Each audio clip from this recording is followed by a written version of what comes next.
Hi friends. I'm Arma Saeed and you're watching the 15 most expensive games ever made, ranked on Kingdom Information YouTube channel.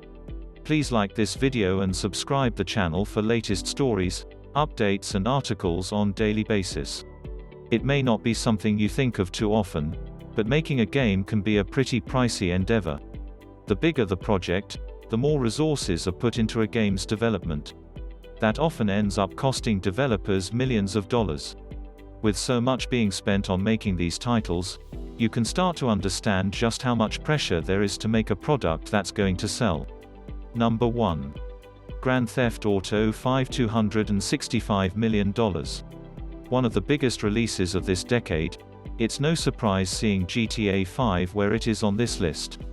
Rockstar's moneymaker franchise certainly brings in a lot of cash for the developer. But anyone who's played GTA 5 will agree that it isn't a half-hearted effort. There are plenty of resources that go into making a game as big and ambitious as GTA 5 what it is. With millions being put into both the game's development and marketing, fan expected, and got, a real quality product. Number 2. Call of Duty, Modern Warfare 2 $250 million. Still one of the most popular games in the Call of Duty series, Modern Warfare 2 was a critical and financial success for Infinity Ward and Activision. It didn't come cheap though, and it's no surprise to find it so high on this list. What's pretty irregular about Modern Warfare 2's development costs is that most of the $250 million didn't even go towards development, but rather marketing for the game. While development took up around $40 minus $50 million, marketing cost a whopping $200 million. The game itself didn't even cost all that much to make. Number 3. Star Wars, The Old Republic $200 million. As soon as it was first announced in 2008, BioWare's The Old Republic seemed like an ambitious title.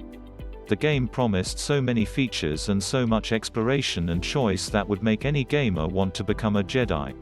Such promises, though, always come with a price, this one being literal millions. Number 4. Final Fantasy VII $145 million. Though the game's recent remake is much more technologically advanced and graphically spectacular, the original Final Fantasy VII had a higher overall budget than its remake, which was about $80 minus $100 million. This is mostly due to the $100 million spent on US marketing, as the production budget was only $45 million. Being the best-selling game in the series to date, Final Fantasy VII was the game that introduced many players to the series, especially considering it was the first one ever released in Europe. Its use of cinematics, 3D graphics, and game mechanics still influence the game industry to this day. Number 5. Destiny $140 million. Speaking of Halo, this next Bungie title garnered quite a few comparisons to its spiritual predecessor when it came out back in 2014. Destiny received fairly positive reviews when it came out and intrigued many with its shared world multiplayer. Back around the time of the game's release, Activision CEO Bobby Kotick claimed that the publisher would be putting in $500 million towards the game. The actual amount of money that went into Destiny was much smaller, but still a huge total sum regardless. Please like this video and subscribe the channel for useful videos on daily basis.